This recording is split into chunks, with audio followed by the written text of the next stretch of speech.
Okay, so my son briefly joined me here, so I'll just pick up from where I was.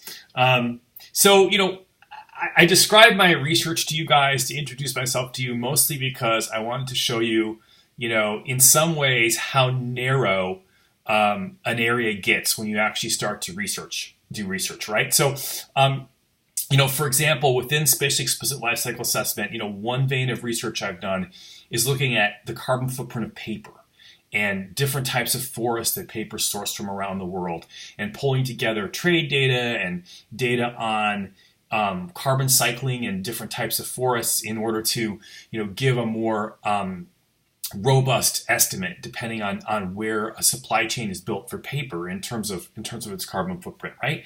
And I think this is one thing that you're going to notice is that as you begin to work on your thesis, you're probably going to have to find that you more and more narrow and focus your topic idea than you might have thought originally, right? And that's fine. It's fine to start with a general idea. It's fine, in fact, to have a thesis idea that you really feel like it's going to change the world, and I'm all for that, and we'll totally work at that. But be prepared as we make a project that is viable and manageable and can be accomplished in a very rigorous way, that we'll probably narrow the scope quite a bit. And particularly in the very first time we get together in a live seminar on BlueJeans, I'll be giving you guys some help with that. So one thing that's different about 594A than many of our other classes is we actually have 4 live seminars across the semester. Chances for you and me and your classmates to get together and talk about the progress that you're making on the projects, and I have some kind of techniques and ideas in mind of ways to help you help you pull your projects along towards success. So those are very important. If for some reason you absolutely can't make one of those, probably you'll end up having we'll end up having a short conversation kind of in my office hours, just one-on-one. And I will record those as well, so you'll be able to see kind of what the group did. But as much as possible, if we can do those as a group, I actually think that very often you folks will learn quite a lot from each other too, and from hearing the discussion with the whole class. So that's a really important aspect of our course. So I've had a lot of experience guiding thesis work both in other programs and in our program. Particularly in our program, in the last 5 or 10 years, just in the last 5 years, I've done 30 students for a thesis, and I've been on a lot more committees than that. So I'm really aware of different tricks and ways to kind of refashion topics and frame things so that we can get a successful and viable topic. I'm really aware generally of what my faculty colleagues expect in terms of a thesis, right? So, what's going to count as a thesis, what's going to pass muster eventually with a thesis committee, which is really the trick here. What you've got to do eventually here is get 3 votes, yes, for a thesis. So as one of my colleagues, Karen Kemp, puts it, there's no B work in a thesis or even A- work. There's only A work. So that's a challenge we're all going to meet together this semester, and hopefully my experience will be able to help you guys do that. One thing you're going to notice is that there is a tremendous amount of diversity in the types of thesis projects that have been done in our program. So I would point to kind of 2 different kind of axes that this variety occurs on. One is that there's kind of variety of domains that our thesis work is done in, right? So some people write a thesis and it's about, irrigation, mapping irrigation systems for irrigation for a Veterans Administration facility, right?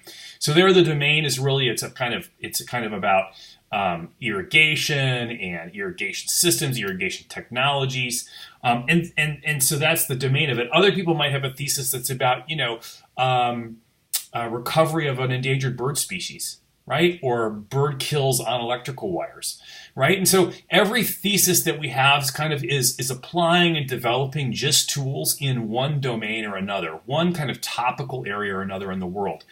And of course, none of us are experts in every domain. Some of my colleagues have a lot of expertise in various domains, like I do in work on sustainability and sustainability science.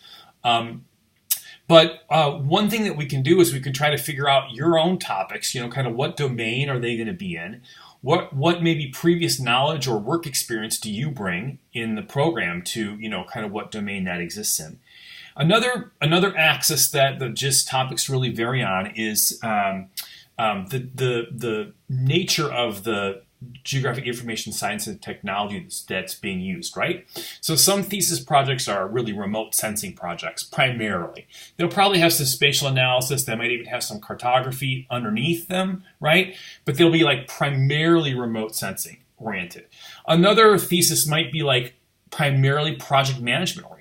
Like, frankly, the thesis that I told you about irrigation systems at a Veterans Administration's facility, it's almost really a project management thesis. It's about how do we take ArcGIS Online and implement that with maintenance crews in this really large facility, right?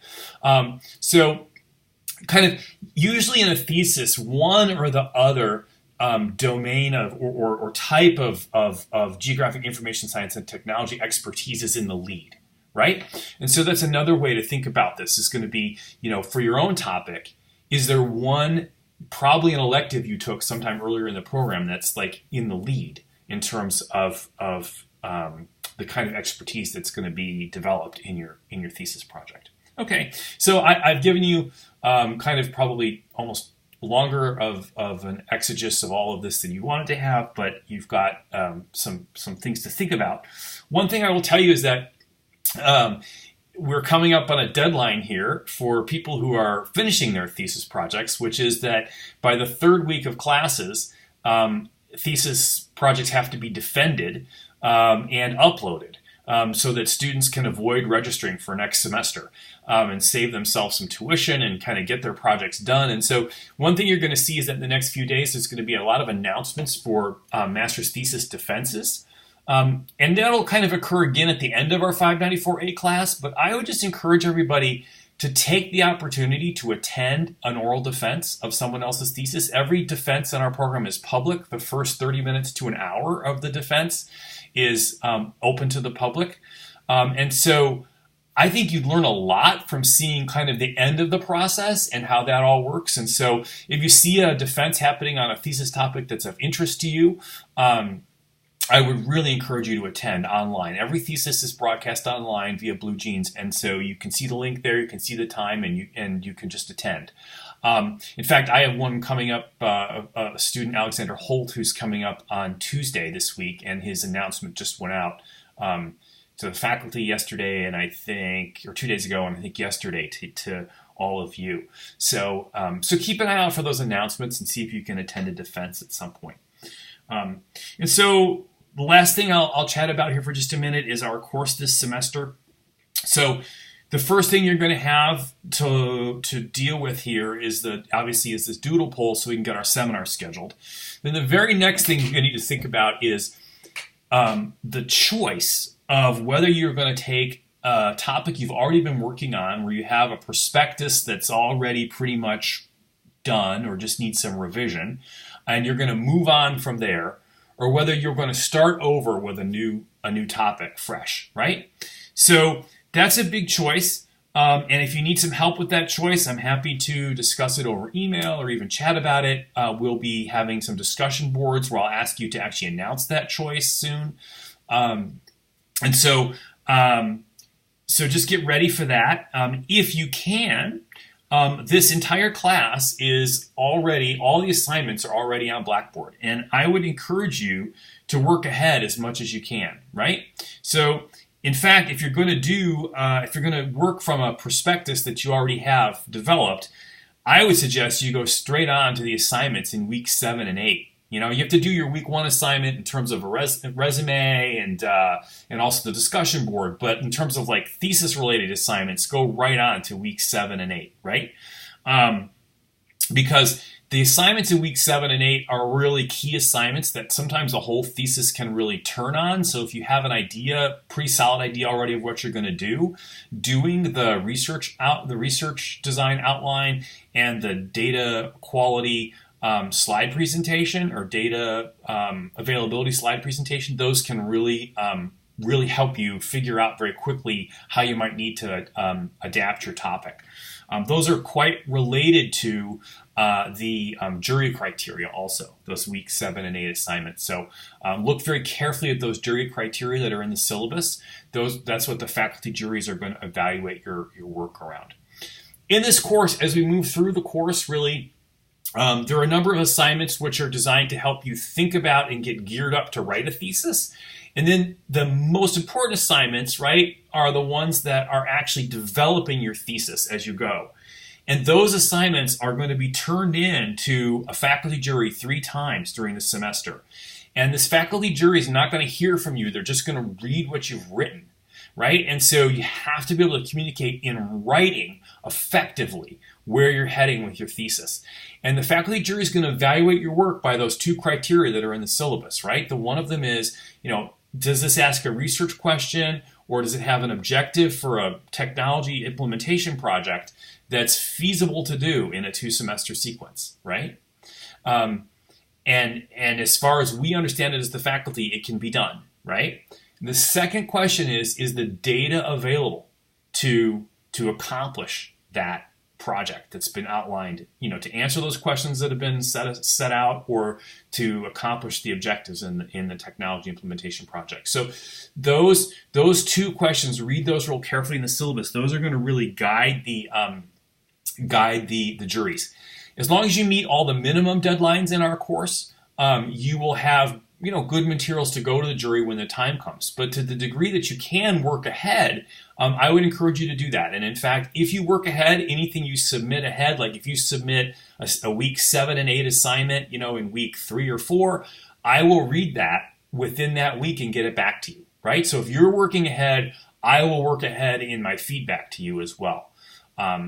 So for many students, this really helps them, maybe get an idea out early, get it whipped into shape, or change directions if they need to, and keeps everything time-wise within that 2-semester sequence, the 594A and 594B. We're trying to make sure that none of you guys have to take an extra semester of thesis if we can possibly help you. So that's the basic outline of the course. Please read the syllabus carefully. Please look over the Blackboard carefully. The Blackboard's been built with a lot of resources, and the weekly assignments have been laid out very clearly for you. Please take an hour or so to look over the Blackboard and read the syllabus very carefully. And then most importantly, stay in touch, right? So if you're lagging behind one of the minimum deadlines for some reason, give me a shout out. Let me know what's going on. Again, I'm here for you. The class size is deliberately kept relatively small. It's really my job to give you the direct advice you need, or to connect you to the right advice to make sure that you get a thesis proposal written by the end of this semester, which is really the draft of the first 3 chapters of your thesis. I mean, you should have something that's solid enough that later on you can just go back and revise that, and that will become the first 3 chapters of your thesis. That's where we're aiming here, right? Like in 594B, you'd just be able to revise that and you'd have your first 3 chapters. So that's our goal. I'm here to work with you. Again, I'm thrilled to have you in 594A, so thrilled that you've reached the thesis moment in your program. And I will look forward to meeting each of you in seminar soon and getting to know ideas about your topics. Everybody have a great spring 2019 and a very happy new year. Okay. Talk to you guys soon. Bye.